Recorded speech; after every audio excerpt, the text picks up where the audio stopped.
Let's go. That was awesome. Good morning, good afternoon, 12 p.m. EST. So right on the dot. Great to have Sushant and Rob with us.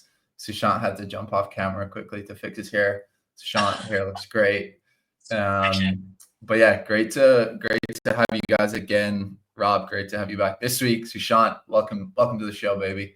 Ecosystem call week number 2.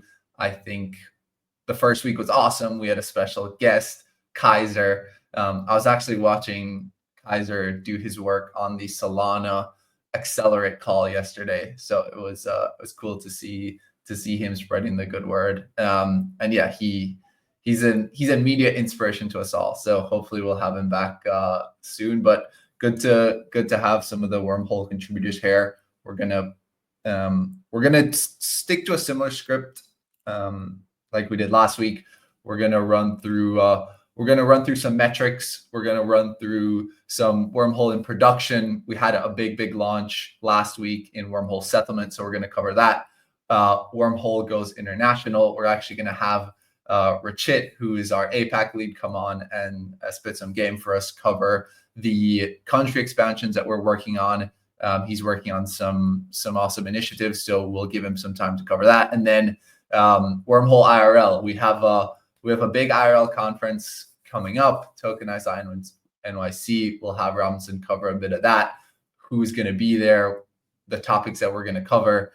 And yeah, I think that should run us about 45 minutes. I think that's what we're going to stick to this time. But before we jump into things, would love to do quick intros.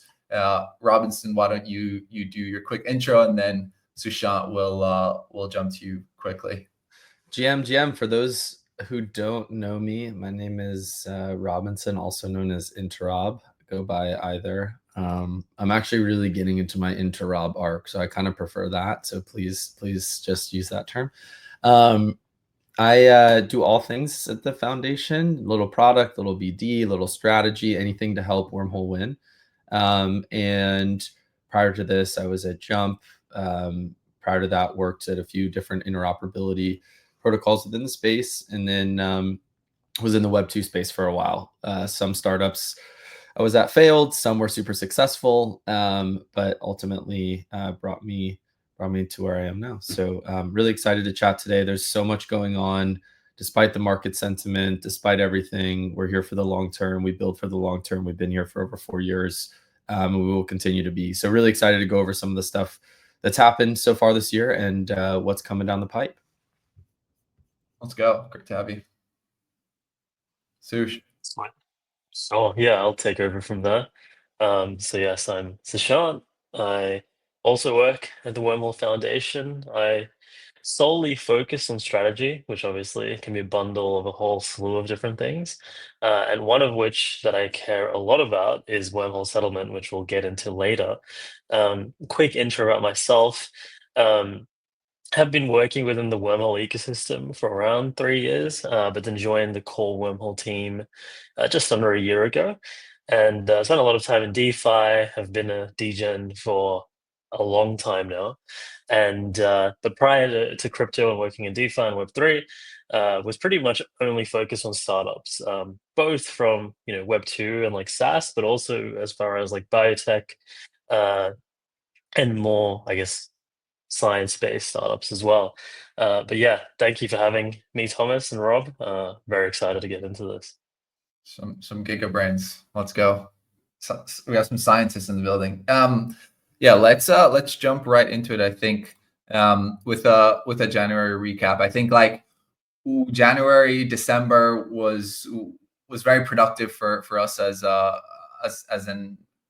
protocol. I think like from a highlight perspective, I would say our long-standing partnership with Securitize comes to mind. We launched 2 massive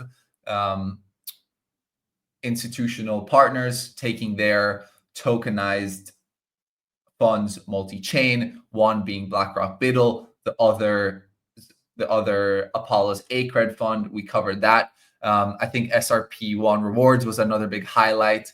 We also briefly covered our volume metrics, one being like our all-time total volume, which is actually now above 56 billion, because I used January's number. And then we covered also what was like a very, very historic weekend in around the Trump launch. That was that weekend alone, over a 3-day period, we did cumulative $1.2 billion in volume across the Wormhole ecosystem. $1 billion of that was actually in and out of Solana, which was a highlight for us. Was best, Solana being a long time focus of Wormhole, but also just like all systems under load, everything being maxed out, and then also everything working as intended. So I think that was special. But yeah, if anything else from last month rings a bell, guys, please don't forget it. We had some awesome integrations, some DeFi AI stuff, some DeSci stuff. Was a diverse month, but I think from like a overall perspective, I would say these were definitely my highlights. Anything else that jumps out to you, Sushant, Rob, from maybe last month or even the month before? Yeah, I mean, I'll just hop on the securitized train. I mean, I think that's one thing that has been very underestimated in terms of how meaningful that is.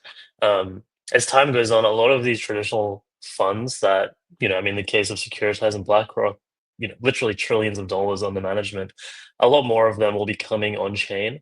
And of course, they don't want to stick to a single chain. They don't want to stay on just Ethereum mainnet. They don't want to stay just on Solana. They want to be all over the place. And as time goes on, I think we'll be seeing Wormhole, and we've got a few things in the pipeline. You'll be seeing a lot more of these funds. One coming on chain, but then also going multi-chain. And Wormhole is pretty much the de facto standard for interop when it comes to these TradFi funds. So that's something that, again, very early stages, of course, just for the industry as well as Wormhole's place in it. But the momentum is building, and it's something that I'm very personally excited about. Yeah, maybe I'll add just a few. And there's only so much we actually post on Twitter too for those tuning in. So like this is a good opportunity to get more information, because there actually is so much, but we don't also want to balance not inundating people with too much information. For instance, I think I've talked about this a lot before, but Wormhole is what connects all Uniswap deployments. So we power the governance between all Uniswap deployments. And that's a pretty important role, right? If you can rug governance, you can rug the protocol effectively. And so in January, we also deployed Uniswap deployed on Sonic, and Wormhole controls the governance there in particular. So that was another big win. That's our 7th Uniswap deployment secured, which is, I think is just like such a fun fact about Wormholes, because we all know the asset stuff, but we don't know like the messaging stuff that's being powered in the background. And other good examples like World ID uses obviously Wormhole to power World ID cross chain. So I thought that was a really cool win. Another good win is that, I know we've talked about Trump a little bit with the $1.2 billion volume, and that's maybe like a topic that is hit or miss right now. But it's interesting to see the team buying a lot of different assets, and some of those assets actually being Wormhole secured assets, right? We talk a lot about NTT and the token bridge being effectively a multi-chain asset issuer, and some of those are what now the Trump wallet is holding. So I think that's just like a good legitimizing point as well. And then I mean, I'll echo some of the securitized stuff too, right? Like they deployed on Solana, so now we power all of these funds between Arbitrum, Aptos, Polygon, Solana now, mainnet, and I believe there's one other one. I'm sorry for leaving out OP, excuse me. So that's just exciting to continue to add more chains that Wormhole's powering the movement, the unifying of the liquidity of these funds. But I could go on. I want to make sure we're can stay on top of the agenda here. Totally. No, I think that was a great recap from both of you. So thank you for that. And I think like when we start these calls, like we always want to get a lay of the land, right? As an interop protocol, like where assets are flowing is super important to us. And so like, just taking an opportunity to understand, what chains are gaining momentum, maybe losing traction. I think it's at least in the past like 6 to 8 months, it's been Solana dominating net flows, right? And I think with some of the shenanigans, we'll put it that way, we've seen some volatility across the market, the memes, AI, etc., which has kind of slowed volumes to Solana, but still, again, like a very impressive $450 million net inflows over the month. And then I think just ETH with everything that has happened in the last 2 or 3 months when it comes to the markets and some of the institutional powers, the government entities that are seemingly ETH bulls. I would say like ETH is back in some capacity. Maybe a controversial topic there, but again, I think no press is bad press, and like everyone's been talking about ETH, and I think like we've definitely seen an increase in flows to ETH, which is an interesting signal. I think most notably Arbitrum flipping Sui. Arbitrum has also been on an interesting run. Actually got listed on Robinhood today. I think that's a sleeper for sure. There's been a long-standing partnership with Robinhood on the Arbitrum side, so I'm excited. And Vlad's been popping off. Like Vlad is like the crypto bull. So I think Vlad's chain is Arbitrum, so that's cool to see. And then Sui and Base, obviously, still seeing within our top 5 chains. So BSC also not on the list, but also catching some interesting movement on BSC. CZ obviously spending some time shilling the name of his dog, but not endorsing any meme coins. And then also resharing Ronaldinho's meme coin, but not endorsing it. So CZ, Binance Smart Chain was $49 million of inflows as well, but just below base there. Yeah, I mean, I love spending some time on Wormhole Scan. So that was like my biggest thing. I think Arbitrum on the come up, ETH back to the top. Rob, what do we think? I just love the distinction that like now we've come to terms with, or love or hate it. It's like I just shared it. I didn't endorse it. Literally. The Malay CZ just taking a page out of Malay's playbook of just I just shared it. I didn't endorse it. Yeah. When he shared the dog, what was his dog's name? Broccoli, because it sounded like blockchain. So he's like, yeah, I think there was like maybe 300 or 400 new pairs tokens created that day. So it was interesting, but he's doing work. I think like CZ's reigniting some, whether it's DeFi or meme season on BSC. So I think definitely one to watch over the next couple of months. Yes. Any other additional commentary for us on the chain side? No, we're gonna get into. Go ahead, Sushant. But we're gonna see some more pop up here soon. Yeah, exactly right.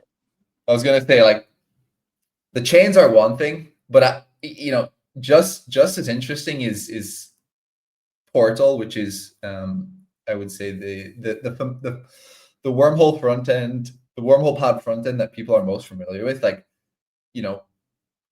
we see what chains people are moving from, but again, the asset is just as interesting as the chain, right? Like what assets are moving where. USDT, wrapped ETH, BTC, obviously a big one. And then we have our fair share of memes. I think like NPC and SPX. SPX doing $13 million cross chain in a month is definitely interesting, especially with like the decreased enthusiasm around memes and AI coins. So it's kind of interesting to see that. And then another meme coin NPC coming in the top 10 most transferred tokens on Portal. So yeah, what else is there? USDC, obviously. Shout out to our friends at Threshold, TBTC, with $50 million worth of transfer volume. Super impressive there. As you said, wrap BNB as well as another interesting one. So yeah, a diverse list for sure, but definitely some some assets that aren't surprising when it comes to things that people want to move cross chain. Yeah, I'm curious. Sorry, Ramos. I'm curious. Where do you think WBNB is going? it's a good question. Wherever the liquidity is, that is a good question. Right? It's always interesting to see like the native asset of a chain go cross chain, right? Like Wrap Sol is like an asset that new chains always want. People always want to trade it, to hold it, and so I think like that's another great example. People bullish on BNB don't necessarily want to hold the asset on BNB, want to farm it on ETH or an L2. So, that's definitely where Portal comes in. Yeah, it's kind of interesting. I mean, and just for context for the audience, this is so Wormhole powers, we have in-house a number of asset protocols, I like to call them. The token bridge is just one. So this is, a lot of people would call this maybe like a legacy solution, but as you can see, there's still significant demand, still significant product market fit. The token bridge is our lock and mint. We also have burn and mint with NTT. We also have Intense. We have Wormhole Settlement, which Sushant's going to go over, but this is like a small snapshot of actually all assets that Wormhole secures and powers. But still, it's an interesting snapshot. And I think it's particularly interesting around like the lock and mint aspect of things, to like what Sushant and Thomas are talking about, right? Like ETH is immutable, but for some reason, there's still a lot of people that want to bring it from ETH to something like Solana. I'm pretty sure there's over 200 million of ETH from Portal, the token bridge on Solana. I think over 200 million of wrapped BTC. I think that number might be wrong. So the audience, please feel free to correct me. It fluctuates a lot. But still, like what that shows is there's demand. And to Thomas's point, it maybe just you want to hold the asset, you believe in it long term, but you want to farm it on maybe a DeFi protocol that's on another chain, like take your wrapped ETH and take it to Camino or something like that, right, on Solana. So just a few things, right? Snapshot, this is only like 1/5 of the asset protocols, still a really interesting, like, I guess, view into some of the behavior. And then other thing is like, maybe just posing a question of lock and mint definitely is kind of within the industry seen as like a legacy standard, but it's interesting to me to still see demand for it. And I wonder what this will look like in the coming months, years, but I don't see it fully going away. No, agreed there for sure. And again, like with the rise of our solutions, on our side, NTT specifically, I think we'll see NTT, an NTT token in the top 10, many in the top 10, like, to come. But again, like just the Lindy effect of the locked and minted solutions, hard to beat as it stands right now. But yeah, this is a great snapshot. And now we're gonna head to the next portion. So let's go. This is our entering the wormhole. We covered one of these last time, Berachain, but Berachain is now live. Berachain mainnet wormhole now live. We are still waiting for the token bridge to go live, but if you are a token or a dApp that is interested in going from any of Wormhole's supported chains to Berachain, you are able to do that right now. We announced Wormhole being live on Monad testnet, which is super exciting. And then we also went live on Unichain, but some more interesting and fun Unichain announcements to come, I think, early next week. So Wormhole live on Unichain, and then I think what we would consider like the second evolution of the Wormhole deployment coming to Unichain with our friends at Maya. So that I'm personally very excited about that, because we I don't want to spoil anything, but just like the speed, the UX, it's really good. It's a blessing for the chain, I think. Not to, it's really important for these chains to kind of have easy routes for users to transfer TVL and assets to, like we were discussing with our Portal bridge assets. But yeah, guys, I think this is an awesome lineup for us. I think we're Berachain is off to a hot start. I think we're all excited for Berachain. Monad testnet is cooking. We're actually gonna watch the Monad video, the Wormhole times Monad video after this, because I like it that much. But yeah, anything else to add from these big three? Aptly named big three. The big three, the new big three. Yeah. What's the they always have like acronyms for like the top, right? It's like the FANG. Now it's MAG 7. Oh, when they or like everyone likes to make their own token acronyms. When it was like ENA. Yeah. Hyperliquid. This is the boon, the 3 boon or something, or the MUB. But no, I mean, look, I think number one, we got some exciting stuff coming out regarding network expansion in general. It's going to speed things up and make it and not sacrifice security, which is exciting. But no, I'm excited about Unichain, like you said, Thomas. Like, we're gonna have a really good asset stack deployed there, and then Monad. I'm getting better at calling it Monad and not Monad. I'm proud of myself. Monad is there's a lot we're not talking about here. A lot coming, a lot to be excited about. You know, we've been working with this team for a while and can't say good enough things, and you know, very, very excited for what's to come on this front, but nothing else to add. Sushant, next week we cook. So look out for that. Next week's gonna be a big week for the worm nads, as we like to call them. Yeah, I mean, Robinson kind of laid it all out, but Berachain is obviously a very exciting one. I mean, going back to what we were talking about before, lots of demand for Solana in Berachain, and there's a lot of overlap between those communities, which is quite interesting because obviously Solana being SVM, you know, there was overlap with Sui because like the UX is very similar, but there seems to be a lot of overlap between Solana and Berachain, which is very interesting to explore. And then of course there's Monad, like you mentioned, Rob. That's just super exciting. Things work really, really well. Of course, the community is goated. But you know, our friends over at Curvans are absolutely killing it on the Monad testnet. Those guys are making like huge waves there, which just wanted to shout them out.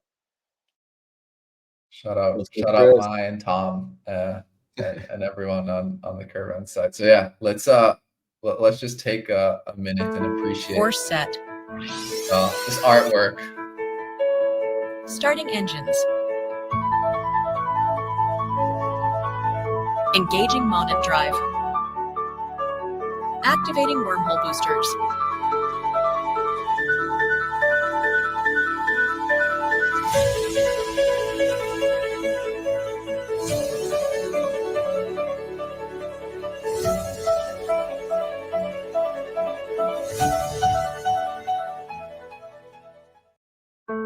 Course set. I don't know about you, but I'm feeling so inspired right now. So inspired. That's salmon. That was art. That's salmon in space. Honestly, the salmon character is the funniest to me always. It's so random. That was produced by the GOAT Rachit, who is an outstandingly talented member of the Wormhole and Monad community. So he cooks content for us. He's also him and the actual Rachit are like they might drop a music video. They might drop a music video together, and that connection happened through Wormhole, right? That happened under a Wormhole post. So we got to take some credit for that. But yeah, that was chains. So we've covered what chains are moving the needle. We've covered what assets are moving the needle. We covered what chains are coming up, what we're excited about. Saw awesome art, and now we're gonna do what I would consider our February highlights, for sure. So Sui cross-chain native swaps powered by Maya and MCTP. That was a big one, big unlock for Sui. M0 has been cooking, one of the institutional stablecoins that we are very, very excited about. I think we can get that, you know, their approach is very unique, right? They have their, you know, native stablecoin M, but you know, they're really a platform that enables other institutional players to launch their own stable coins. So that's super interesting, powered by Wormhole. And they've been going cross-chain, powered by Wormhole NTT. I think the last deployment was Optimism, which was cool to see. And then obviously more deployments to come. Unichain, we kind of covered already. I think OKX wallet, shout out Sushant, who is leading on that front. But that was, I'll let Sushant cover that, but correct me if I'm wrong. We are now integrated into OKX wallet. Mayan Swift, powered by Wormhole, is now a route in OKX wallet. Correct, Sushant? Yep, spot on. Awesome. And then last but not least, Bungie, one of the, if not the leading aggregator that powers cross-chain swaps in wallet for some of the biggest wallets in the industry. Coinbase wallet as one of them. And then what else, Sushant? What am I missing from that? I mean, Bungie and Soccer, they power swaps in, like you mentioned, Coinbase Wallet. They power swaps in MetaMask, in Rabby, in Rainbow, in Zorion. Like, Bungie is everywhere. And, up until this point, they actually didn't have Solana routing. They only had EVM to EVM, which of course is great. But with the integration of Wormhole Settlement, they can now offer routing to and from Solana from the APIs, meaning all of these wallets, if they don't, MetaMask, they actually just announced last week during ETH Denver that they're going to be supporting Bitcoin natively as well as Solana. So, hey, if MetaMask wants to start doing in-wallet swaps between chains, between Solana and Ethereum, they now can via Bungie, powered by Wormhole. So extremely excited, love the Bungie and Socket team. And hey, we'll get into settlement very soon, but as we start onboarding new ecosystems and chains, like Sui, for example, the scope is really going to start skyrocketing. But I'll stop there, otherwise I'll reveal it. No, let's, Rob, any last comments? No, I was just gonna say it's huge. Like guys, for Wormhole stands here, obviously we're the three of us are just like ultimate W Nation stands, but like volume, right? Wormhole is a messaging protocol, but the goal is we want to power all the asset flows between all the chains, like this unifying liquidity layer. And this is just such a big win. So definitely be excited.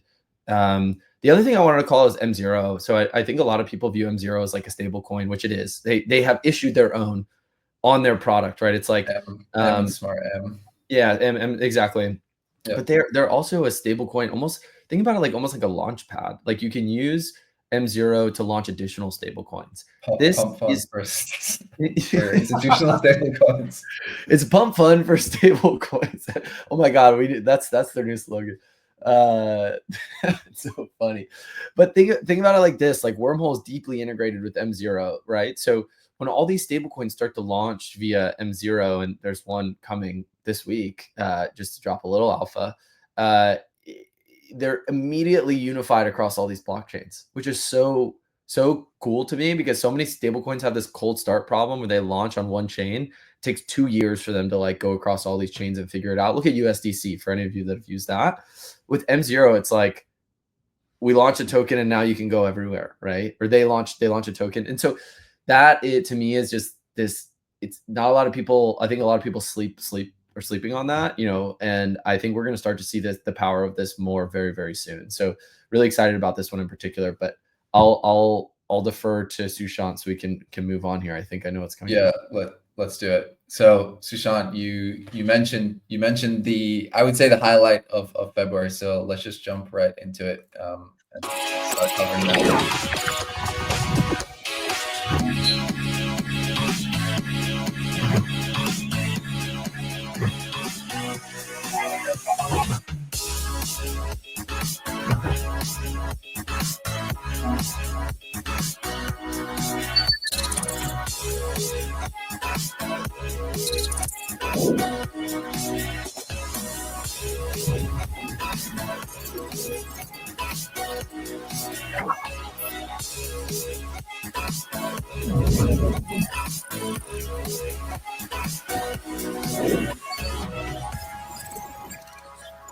Big if true. Big. Huge. Bang. That was awesome. Awesome video. Sushant, take it away. Just kind of like walk us through how this product came to be, some of the things that we are trying to solve for, some of the features, and then obviously we are deploying this across multiple blockchains to power certain actions that we are excited about. Yeah, for sure. I mean, going back to, I was kind of going on about Securitize earlier in this call. As we start, or as we have been working with a lot of institutional partners, market makers, traditional finance funds, and a lot of these like big players, it became clear that if and this seems really simple now in hindsight, but it's like if you want to send a lot of assets cross chain with really large size, or you want to do a ton of volume, and you don't want to wait for finality, like using either CCTP or using a canonical bridge like from Ethereum, you actually have no options. You have to basically go via a centralized exchange, or you have to go via an OTC desk, so front capital. And so it's just pretty much really hard if you want to do really large size or a lot of volume on chain. And so, we thought about this. We're like, hey, one of Wormhole's primary, I guess, products is a bridge, of course. So what if we built a solution that was one, very quick, so much faster than finality, but you were able to do really large size transactions and you were able to do a ton of volume. And so then we started building what we now call Wormhole Settlement. And so Wormhole Settlement, it consists of 3 separate protocols. So we have number one, the liquidity layer, and that is kind of the really novel, special architecture. Because typically, if you want to do intents, the way it works is you'll have liquidity on all the different chains you want to support, which is great because you can do things really, really quickly. And from the user perspective, it's like the best UX ever. But then you run into the problem of having to constantly rebalance because you're sending assets to one place, but it doesn't mean necessarily that it'll go elsewhere. And so you have to manually rebalance via centralized exchange. And so you can't do much volume. Of course, you can do quite a lot, but when it comes to institutions, it's still not enough. And so we decided, hey, instead of having liquidity everywhere, what if we just have liquidity on one chain and we consolidate it there, and all the solving takes place from that one chain, which of course is Solana. And in this way, instead of fragmenting, all the solvers' liquidities all over the place, they have them in one spot, and they don't have to rebalance as a result. And so that's the liquidity layer. Day one, it can do over $500 million in cross-chain volume. Of course, right now it's live in a beta, so we're not, going full tilt on like, hey, just start spamming this with volume. But it works, and it works very, very well. And as time goes on, we're going to be adding more features and more functionality to the product. And then the second product, and this is actually called Mine Swift, which a lot of people have already used. If you've used Portal Bridge, or you've used the Mine front end, or you've used an aggregator like Jumper Exchange, for example, or a bunch of wallets like Phantom or Backpack, you will have already used Mine Swift, which is that architecture where you have inventory all over the place and you can do really, really fast transactions. I mean, you can bridge. I've had transactions through Mine from base to Solana that have taken 6 to 7 seconds. And it's cross-chain swaps. You're not sending only ETH or only USDC. I'm going from like Arrow on base to Jupe on Solana, and it's all within 6 to 7 seconds, which is insane. And then finally, the third architecture is MCTP, which is actually built on top of Circle CCTP. I would almost describe it like a redundancy of sorts. If for whatever reason the liquidity layer is not working, or Swift isn't working, or maybe you're fine with waiting 15 minutes if you're sending from Ethereum, well, that's where MCTP comes in, because you're actually able to go from any asset to any asset, but over USDC and over CCTP. And the idea is that we have these 3 architectures. There's one that's specifically focused on institutions who want to do a lot of volume and push a lot of size. Then you have, the regular user like Thomas or I or Robinson, where, hey, we just want to send $100 or $1,000 to this chain to mint this NFT really quickly. In which case we can do that, within 6 to 7 seconds via Mine Swift. And then, hey, if I want to do a lot of size and I don't really care about how long it takes, I just don't want to pay any fees or as little fees as possible. Well, then, hey, I'll use MCTP, and everything's all good. So yeah, that's kind of the long and short of what Wormhole Settlement is, and it's really meant to kind of future-proof us. going back to how as more and more funds come on chain and they want to start doing things across chain, they don't want to necessarily have to go via a Binance or a Coinbase every single time they want to move assets to another chain, and they want to move millions of dollars in one go. In which case, that's where settlement comes in, and it kind of fixes their problem. They can do it on chain. They can just wait, 20 seconds, and there you go. You've got millions of dollars on a different chain now, and they don't have to leave crypto, if that makes sense. They never have to offboard to a centralized exchange. They never have to go through any off-chain means. They can do everything on chain via Wormhole Settlement. Bang. There's a lot of interesting or unique bridge designs and asset transfer protocol designs in crypto, but I think the thing that is unique to me about settlement is the diversity of ecosystem, right? Whether it's SVM, EVM, all major VMs supported by Wormhole Settlement. So I think that's the unique piece, and a piece that we want to kind of emphasize to our users and to developers looking to integrate in any capacity, right? It's a really diverse approach with, I would say industry leading pricing and speed. But yeah, like we have to hammer that home as an interop protocol supporting over 30 plus chains, and then having pretty much every major VM supported, I think is key. But thank you very much for that run through, Sushant. We'll be hearing a lot more about Wormhole Settlement in the coming weeks, because we've effectively, I would say, Sushant, you use the term beta, but we are going to add wrinkles and layers to Wormhole Settlement in the coming weeks, making it even more functional and even more prevalent in the user experience, right? So you might not completely see a UX change right now, but I think in 2 weeks we're going to be unlocking some major what I would consider opportunities in cross-chain, multi-chain user experience. So yeah, we're hyped for settlement. But that was great. So we're actually going to flip frames a little bit. We're going to welcome another Wormhole contributor to the stage.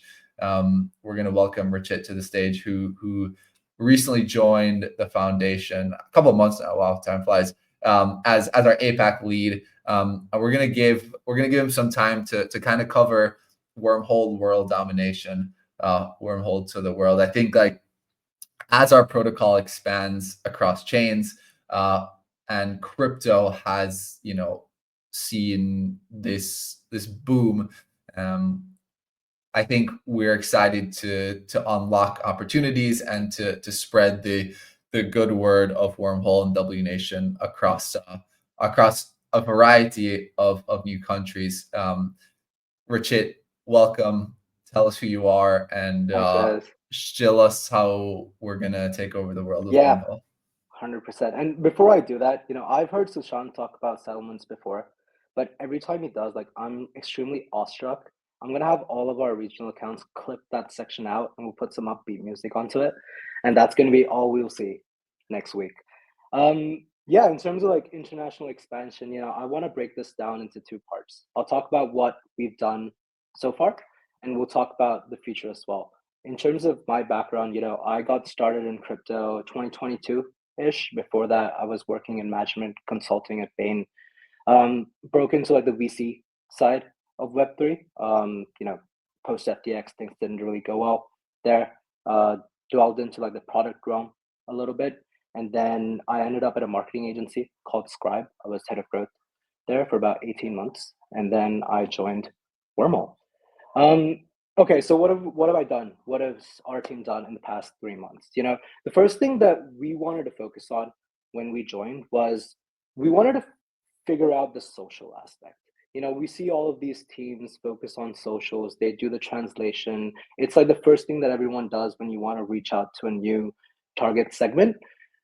Our thesis was a little different. We wanted to create regionally relevant content that people on crypto Twitter would appreciate. So that was our top of funnel. we do a lot of Indian movie references on Wormhole India, for instance, or we do a lot of K-pop references on Wormhole Korea. We have these team members. We have Brijesh on the screen. There's Wadongi from Korea. This is Kan Warmindo, who's Indonesia's second richest billionaire's son. That's Wadongi on screen. All of these add on to the lore, and that's Wasui from Wormhole China. But all of these add on to the lore of the original Wasi character that we've had in the main brand.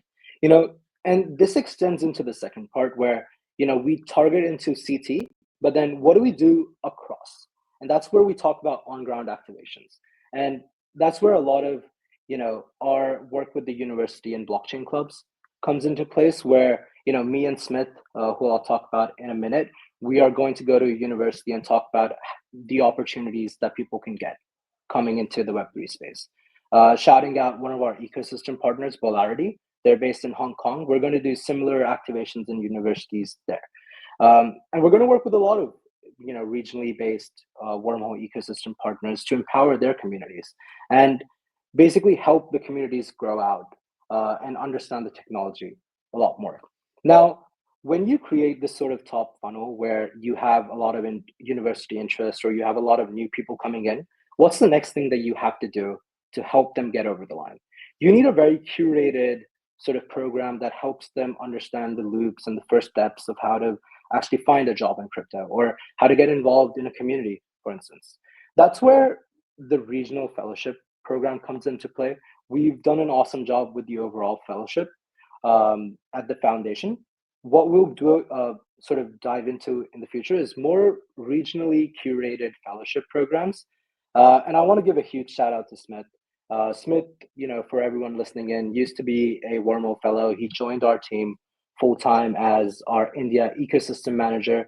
And the best thing about Smith is he really, really understands what people in our Indian community want or need in terms of how to get involved with the ecosystem, because he's been there with them previously. So he's been able to really specially craft the Wormhole India fellowship program to a point where, last week we had one of our Wormhole India fellows actually find a new job, and they found a new opportunity just because they were part of the fellowship program.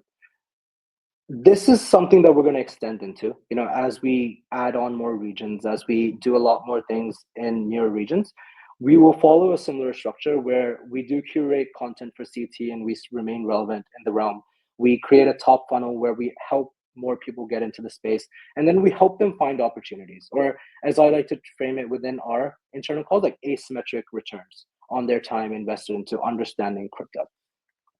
There's obviously a lot of data crunching and, a lot of thought process that goes on in terms of how we expand to other regions. Something that I can tell in this call right now, we are going to expand to Japan, Vietnam, and Turkey really soon.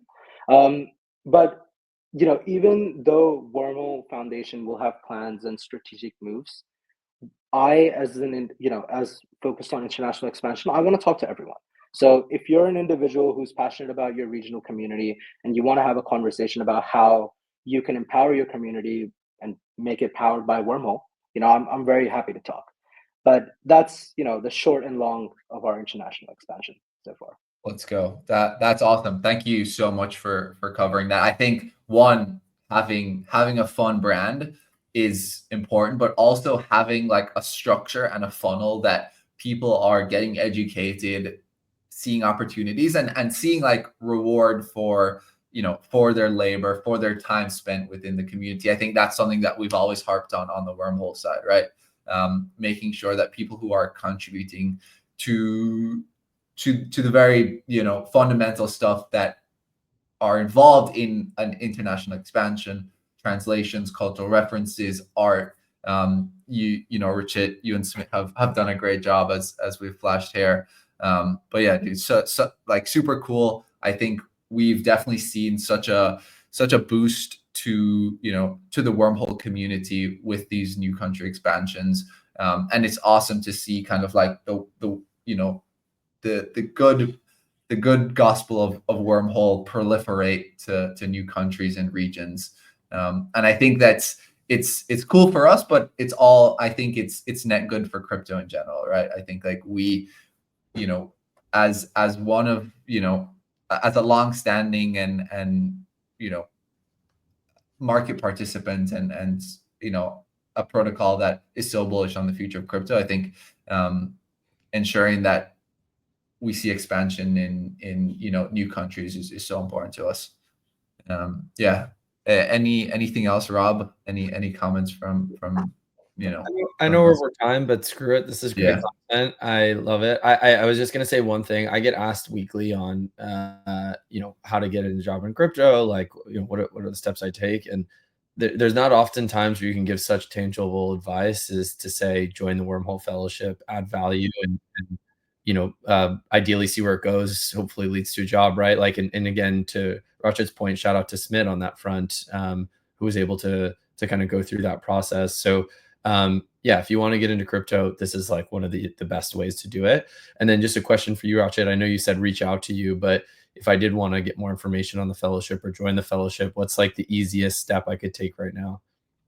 Yeah, so you could either text me or Thomas on Twitter. You know, I always reply to message requests. Tell me a little bit about yourself and why you'd want to be a fellow, and then we can figure out next steps from there. Cool. Let's go. And I know we have some intake forms on the website as well. So wormhole.com and toggle to community, and you'll be able to see an onboarding form for the fellowship there. But awesome, Rachit. Thank you so much. You know, and kind of tangentially to this, we have Rachit and Smith killing it in different countries. We have Wormhole contributors in the wild. We had Dan, Kathy, and Robinson take a trip to DC. That was awesome to see. They had very productive meetings, and I'll let Robinson maybe share a little bit more if he wants to. We also had Wormhole contributors crushing it in Denver. We have Pauline giving a talk. We have Katya talking about multi-gov in a keynote. We have Nikhil crushing it on a panel talking about chain abstraction. And I also wanted to flag another piece of content, which was the awesome YouTube video that Robinson and Carlos did with the roll up. That is an awesome piece of content talking about the next steps for institutional adoption in crypto, the multi-chain landscape, and kind of like how Wormhole and Securitize fit into that picture. So yeah, this is, you know, if you see Wormhole contributors at different conferences, if you see them on Twitter, again, don't feel free to reach out. We're always going to be spreading the good word. And yeah, just to wrap up, I want to talk about maybe our biggest IRL initiative coming up shortly, which is tokenize.nyc. It's a one-day event focused on connecting the biggest players in the institutional world, focused on digital asset tokenization, co-hosted by Securitize and Wormhole. We'll also have some awesome partners: ZK Sync, Solana, RWA.xyz, Latham and Watkins, and a star-studded lineup of guests from heads of department at Apollo, BlackRock, some of the leading funds and personalities, Scaramucci, Meltem, Carlos, and some other awesome builders and contributors to different areas of crypto. But yeah, Robinson, why don't you pill us on tokenize.nyc, what people should expect, what are the topics that we're going to cover, and then we'll wrap it up for today. Cool. Maybe just quickly commenting on the other slide too. Overarching sentiment is this, guys. Wormhole's been around for almost 4 years. We're weekly in doing things, whether it's ETH Denver, whether it's talking to school, like, you know, colleges in somewhere in India, whether it's going to DC and talking to regulators about the future Wormhole plays and interoperability, specifically with institutions, but also just in general, right? And being kind of included in the conversations of how they're going to design policy. Like, I just don't know how it gets, you know, more bullish than that. And I think, you know, this event is extremely important to us. Tokenize.nyc is Wormhole's flagship institutional event, first annual of one that we're doing. We plan to do this again, hopefully. And the reception has been incredible. I mean, we've got pretty much the top speakers from the industry on the institutional side talking about tokenization, how it's real. It's not announcements. It's not proof of concept. It's on chain. Things are flowing between chains with Wormhole. what the future is, what the now is, and we have the best in the business going to be there. So really excited about this event. We're definitely, I think, Thomas, you can correct me, but we're going to live stream a lot of it so you guys can get the content. But this is the cutting edge, and I'm grateful to be on that with the team here and the broader team that you guys don't see. I'm really excited for this event. It's going to be a big one. Exactly. If you've been to Club Hologram, you know the quality of event that Wormhole throws, both from the developer and hackathon side, but also the social side, and we're taking all of that expertise and brain power and those relationships and putting it into a day-long event. So I'm certainly hyped for that. That is going to be all for us today. The second Wormhole ecosystem call is now officially wrapped up. Appreciate all of you guys for jumping on. Sushant, Rob, Rachit, thank you guys so much. There will be recordings of this for everyone that did not get to make it. So I look forward to getting feedback and hearing what everyone thought about the call. We covered a lot. New chains, volumes, highlights, and new products. But yeah, we're excited for the next couple of months. I think we're always going to say that we have things to look forward to, because we genuinely do, whether it's new products, whether it's new launches, whether it's new chains. The future is bright for Wormhole. But thanks everyone for sticking with us. And that's all for today. Peace, guys.